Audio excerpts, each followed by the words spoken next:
What's going on, guys? We're back. After a 2-week break. Was it 2 weeks? Was it actually? 2 week. Well, July 4th is how long ago? Was it 27? 15? It's like, wait, 4th? That's like 3 weeks. 3 weeks. Wait, Ryan, are you going to put the song in the beginning? Yeah, of course. Yeah, he's got it. All right, and I think that'd be good right now if we were like, all right, cut to the song.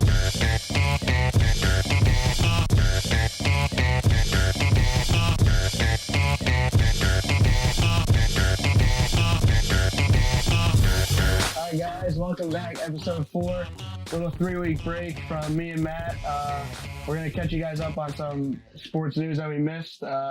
So Matt, you want to fill us in on what we missed so far in baseball? Missed a lot, actually. Mostly? Baseball started up. Basketball is starting up soon. What's it called? You have some topics you want to talk about? Let's get the list going on. If you want to start out, since we're more of a New York fan-based podcast here, we can start off with the first week of the MLB, mostly geared towards the Yankees and Mets. I feel like the Yankees, in their first 3 games against the Nationals, especially the first game, they looked really good, even though it was ended early because of the weather. I feel like they look good offensively. Second game was kind of a wash. Yeah. But, Stanton looks good, though, definitely. Stanton. Glaber looked good yesterday.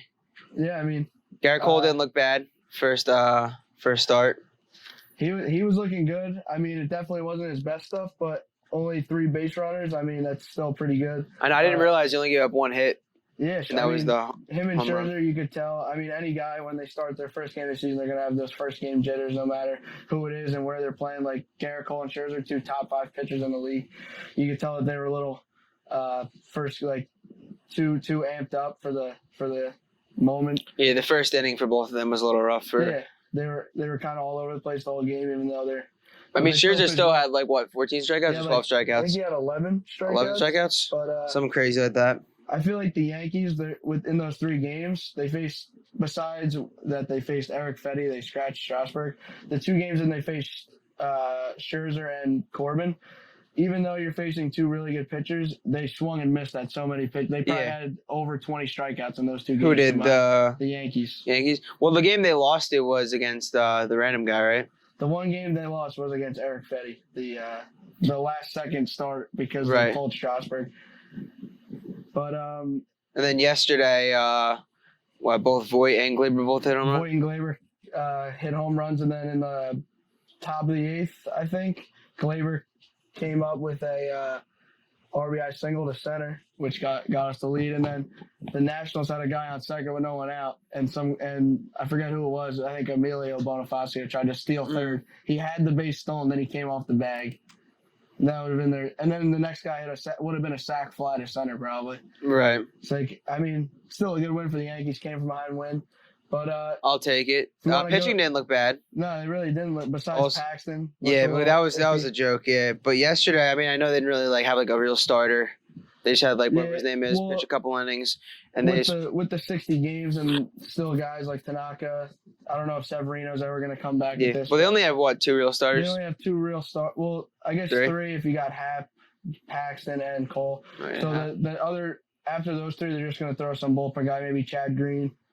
Might as well give Jonathan Loaiza a shot early in the season. But I feel like the second game, once they were down by a good amount, they just kind of threw every guy that's not their go-to guy when they're winning. Yeah. So they can give them a chance to see what they're working with. You know what I mean? No, yeah, they didn't need to anything like that. Well, switching gears to the other side of New York, a team that might not look as good as the Yankees right now, the Mets. Besides right now when they're winning 7-3 or 7-2, I feel like their offense is lacking right now. I mean, what was it? Was it yesterday they got destroyed? Yeah, 14-1. They got killed yesterday, 14-1. Braves don't really have an ace, a pitcher like that should shut them down, only give up 1 run like that. Their pitcher, I'm looking right now, Sean Newcomb, held them to only 2 hits. Yeah, they only had 5 hits against if you look at those games that they played against the Braves, they didn't really face anyone overpowering. I mean, they did win the one. They probably should have won 2. They only won the opening day game. Edwin Diaz blew the second one.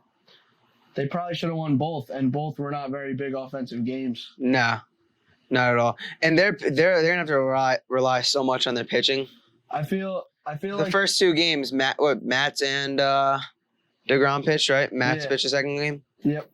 Yeah, and they both relied on the pitching. They both pitched good, but besides them two, they're gonna have to rely on them so much. I feel like the Mets are a team that rely on their fans that get them going. When they get that good like month or two stretch of going like 30 and like 7. Yeah, that's the thing. They can get their fans. That's when all the fans show. Yeah. Like the guys that really don't like they're Mets fans, but they don't really like express that they're Mets fans. That they start going to the games because they start doing good. I feel like their fans are like a big fans part. won't mean anything really that much this year. That's the thing. That's what I'm saying. So like, they'll see their like true team will come out. Yeah, you might not. We'll see because that if they get hot though, I mean you never know. Yeah, I mean any team could get hot. I mean the Marlins just won 2 of 3. I gotta say the Marlins and are pretty. And the Orioles won 2 of 3. Well, Orioles are just. I'm pretty sure they won 2 of 3 last year. Start off, but the Marlins actually look pretty good. What's that guy's name? The guy. Infielder? Rojas. Miguel Rojas. Yeah, I don't know. It was just one series, but he looked. He's more known for like his field. His field is not his bat, but they looked good though. I mean, Phillies are expected to be a good team and all. Didi looked really good though for them. He did. But NL East is a tough division. Sticking with the Marlins though, their big COVID outbreak. Oh yeah, that's crazy. What was it like 7 players? I think it was 14 members of the team. I think it was 8 players, 6 coaches. Maybe I could be wrong. 6 players. That's what postponed the Yankees game with the Phillies because the Yankees were going to use the same clubhouse the Marlins used. They don't want to take a chance with that. And then the Orioles are not, or the Marlins aren't going to the Orioles now, right? Yeah. Because they got. That's scary that might happen this year. That randomly throughout the year, there's gonna be players testing games being canceled. I don't know if they're gonna replay the games or whatever, or postpone to a later date. But that's the one thing that's difficult with the MLB season. You can't really. What's it? 30-man roster right now for each team. You can't really put 900 guys in a bubble for the 30 teams. No, exactly. Whereas basketball, you got like 14, 15 guys on a team. It's kind of easier. You can't really house 900 guys at one spot. Basketball is gonna be obviously less cases. There's still gonna be some cases, but you're definitely gonna see more in baseball because baseball. Exactly. They're not really in a bubble. They're still going out and stuff, and they're not really like watched as much. Like basketball, like Lou Williams just got caught or whatever for going out like that. Like no baseball players just go out whenever they want now, and it doesn't really matter. So that's why they're gonna see cases like that. That's like half the team, 14 guys. Well, before we switch gears into the NBA startup, you see Nelson Cruz looking good against the White Sox. I feel like he doesn't. He's been in the league for so long, and every year he's so consistent. Every year is 40 home runs every single year. Their lineup looks good too. Their lineup looked good last year. Is ranked 2. It's gotta be 2. MLB.com is second behind the Dodgers and the Yankees at 3. I mean, the Twins have a good lineup, but I don't see like they scored 10 runs one game and then gave up 14 in the other game. They don't have any pitching at all. I don't even know who's their number 1 pitcher. Would you say Jose Barrios? Yeah, I mean, he's pretty good though. After that, it's really just guys that are like hit or miss. No one like. Right. Is that they're going to have to rely heavy on their lineup, kind of like how the Mets are going to have to rely on their pitching to be like reverse and the thing that I feel like won't happen this year. I feel like you won't see many trades like going back. No, exactly. I feel like I don't know when the trade deadline. They have a trade deadline. I'm not even sure. But I don't know if I would think that. I feel like just to keep it like. No, actually, they might not allow trades. I feel like because you don't want players traveling across, like to go to like New York to LA. You know what I mean, like that. A player like transfer from one dugout to another. I mean, I'm sure they might allow him, but still. Like the Will Ferrell 30 clubs in 30 days. Oh, he changes the uniform. That's what happened. And then he goes to the other dugout. But I really feel like you won't see many trades this year just because of the environment. Exactly. Right. The whole environment's weird. Something feels. I mean, it's obviously off. Like, well, I don't know about you, but watching the games feels so weird with no fans. Yeah, like, it's not the same like feeling. I was saying the other day that I feel like. It would be more. It feels like a little bit more real, not like realistic, but I feel like it's weirder to look at a baseball stadium with no fans than like the NBA with no fans because you really don't see much of the fans. Baseball, every home run, every foul ball that goes to the side like that. I feel like basketball, it's more like right onto the court. Definitely. You just see like the first. It definitely looks a little different though for basketball with no fans, like no sounds or whatever. But baseball is definitely just looks definitely. Well. the one thing that I do enjoy looking at for baseball with the no fans is since there's no like background noise, you can hear the ball hit the bat. And you can hear like the background noise, what like everyone's saying in the background. It's almost like you're watching like a high school or college game. You can hear everything that's going on, and you don't even need to be like mic'd up really because you can hear everything. Yeah, no. I just think it's gonna be a weird environment, but I mean, I'm happy baseball is back in general. There's some finally real sports. And now basketball's come right back up with it. Played a few scrimmage games, right? Yeah. They're starting up next July 31st or 30th? Thursday, maybe. They're starting like this week. 30th? They're starting this week, so next episode we'll be talking about that more. But how do you feel about like the rules? Like I said before, the Lou Williams thing. Now he has to like quarantine for 10 days. Yeah, I mean, whatever. If you gotta leave, hopefully it's for like a emergency reason. Obviously, with the reports, he's seemed like he didn't go out for emergency reason. Like I'm pretty sure Zion left for a family emergency. A few other players left for family emergencies too. But like, you shouldn't just if he's just setting a bad example, especially as a veteran, to just be like, oh, like everyone's got to be in the bubble, but it's all right if you want to just leave. You know what I mean? But like, he's kind of just fucking over everyone by doing that because now he could be like the one who starts like everything, like the whole fucking domino effect. Exactly, like the whole Rudy Gobert thing that happened. You don't want to see that happen again because I feel like basketball is more likely to shut down again. Like in baseball, I don't like Rob Manfred said like they're not like scared about shutdown again. But I feel like basketball they might like panic quicker and shut down quicker. I feel like if baseball would shut down before basketball. I feel like basketball once it starts up it'll be good because they're in the bubble at least. But I feel like Adam Silver takes more like initiative. Like he'll just Adam Silver. He'll just stop it right there. Yeah. That's why I think that there's more of a chance of I don't think it'll happen because everyone's in the bubble. But if people start going out like that, then I think the chance of them shutting down are quicker than baseball. I'm surprised that they don't have the policy where once you leave you can't come back. Yeah. Like if you're not leaving, I feel like it should be like if you don't leave for like a family emergency, you can't like return. Right. I don't know. I guess he just left. Like Lou Williams. I don't know if he's snuck out or what. I don't know what the storyline with that was because they've had other people that just like leave. Yeah. There should be like some way to like stop them from leaving. Well, they don't want to make it like it's jail or anything like that. Right. You got like you still have a choice at what you want to do. I mean, but if you're just gonna leave, why do you even come to the restart? If you're gonna just keep leaving, they give you the option. Like some players didn't show up or. Like half the Nets team didn't even show up for it. I feel like so many of the stars are like staying under the radar. You don't really hear much. Like I really feel like I haven't heard anything from like LeBron or Giannis. Well, obviously Kawhi never speaks anytime, but like Giannis, Harden. I haven't heard like anything from any of them. Exactly. Well, that means in the preseason games where they played, they barely played at all or anything. LeBron's had a few things to say. I don't really know why. I've seen his name like through Instagram and stuff, but. I don't know if really anything major. But this week they'll be starting. Hopefully basketball can come back, not to full normalcy, but nothing's ever going to be normal, I feel like, with sports for a while. The whole environment's going to be weird, but I'm just happy it's back, something to watch, finally. Well, I feel like if any of them shut down, it's going to end up being baseball just because they don't have like a bubble thing. But in the MLB's defense, they can't really have a bubble. Mm-hmm. Where basketball, I mean, they can kind of do like. I could see baseball shutting down because of the likelihood of it happening.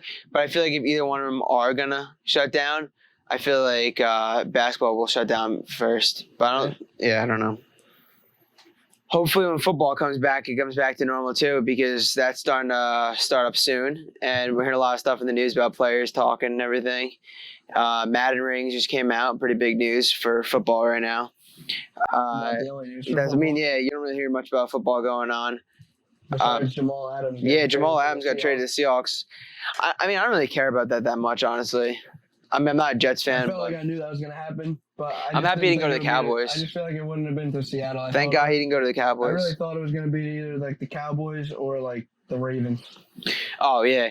No, Seattle, that automatically makes their defense so much better because their offense is already good. Now look at their defense. They've always been known for, ever since they had like Sherman, Earl Thomas, I feel like they've always been kind of, no matter who they got, they kind of always have a solid defense. Do they still have Clowney? Did he ever sign? No. He still has no one? Nowhere? I heard that the one guy, the guy the Seahawks just traded to the Jets. Yeah, the safety? McDougal, he's trying to get Clowney to go to the Jets. Oh yeah, Yeah. that'd be crazy. That'd be crazy. You said you brought up Madden ratings before. You were telling me before that Keenan Allen. Yeah, Keenan Allen said that like he's tired because like he was saying like his Madden rating's too low and all that stuff. What is his rating? Probably like an 89, 91, something like that. It's average. Yeah, no, I think it's a 91. 91 or 92. It's probably like a top 10 top receiver. 10. Well, he was a top 10 receiver, but he would like complain saying that like he should be higher or whatever because like his route running or whatever. And then he called out like Tyreek Hill, Chris Godwin, Mike Evans, and said like I'm better than all of them. And then Mike Evans responded by saying, I don't know what Mike Evans said. No offense to Keenan Allen, but at this point in his career, I would take Tyreek Hill, Mike Evans. Yeah, I mean, him and Mike Evans, I see are kind of equal. Yeah. Mike Evans is just, I think he scored more touchdowns, but Tyreek Hill, any day I'd take him over. Will always be like a reliable receiver, but I just feel like Tyreek Hill is just like a game changer. Like, yeah, no, you can't. Tyreek Hill is. If you put him in the slot and just run a seam route, you got a linebacker on him and touchdown every single time. Who are your top 5 receivers? Top 5? Because that's like a big thing I keep seeing. I feel like it's got no, I don't really have a specific order, but probably Tyreek Hill, Hopkins, Michael Thomas, Julio, and the 5th one's hard because it could be like Mike Evans, Odell. People still say Odell. I feel like it's the 5th guy is kind of a toss up. Chris Godwin could be in there. Keenan Allen could be in there. I mean, there's a lot of guys. I feel like those 4, like just my opinion, are the 4, and then like that like are a little bit separated from the other guys. My 5th, I'm putting in Odell in that. Are you? Because Odell still, I mean, he still had 1,000 yards last year, and he's still like. Yeah, he needs Baker needs to step up and have a good year. He's got the offense. They got Hooper. They filled up their line. They should be good this year. I said that a couple episodes back. Hopefully they're good. I like them. I like Baker. So Keenan Allen's trying to start shit over Madden now. Yeah, I think it's everyone always complains about the Madden rating. The only ratings I thought Deshaun Watson being 86 is ridiculous. Yeah, he's at least a 90. I feel like at this point he's probably like a top 6, 7 quarterback. Oh, easily. And he's very young too. What's he, like 24 or 25 probably? Yeah, he's only been something like that. He's only been in the league like this is fourth year. Maybe? The way he played in the playoffs. What game was it? The Texans, the one where where he made the one hand where he got kicked in the eye or whatever. Who'd they play in that game? Was it the Colts? Colts. Was it the Colts? It was the Colts. He made that it was a game-winning touchdown, right? Yeah, he's ridiculous. He's good, and he can run. He can throw the deep ball. The only thing is it's not really his problem, but he doesn't have like a number 1 receiver now, so that's gonna bring his numbers down a little bit. We still have Brandon Cooks now, but Will Fuller.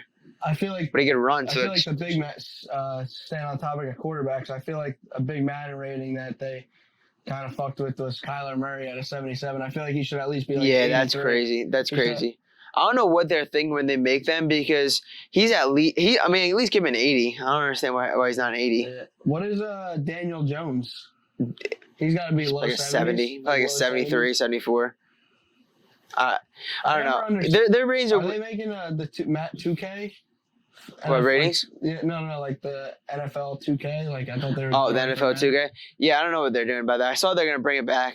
I don't know when. Could be next year or whatever. Yeah, I don't know. Isn't it sad that the only real news for NFL is the Madden ratings? Yeah, man. Usually right now, like training camps and stuff start up. Like you'll be hearing about preseason starting in a few weeks, but nothing really going on. I don't know what their plan is, if they have a plan. I know a lot of them are complaining. Now that they kind of see what the other sports are doing, they kind of have an idea. I feel like they're going to take more of an approach towards like MLB because they can't, again, NBA. They can't bubble. There's even more players. And that's going to be harder for them because that's like literally contact sports. Like you're coming in contact with players. They were going to try to make what do you call it? The face shield, the COVID face shield? Yeah, the mask I saw that. Goes underneath. I doubt they do that. That's a good idea. When I was talking to my dad the other day, I said, what about like when you're playing in Denver? It's already hard to breathe. You have like those just a few little holes. Yeah, exactly. Some guys might pass out on the field. Oh, yeah.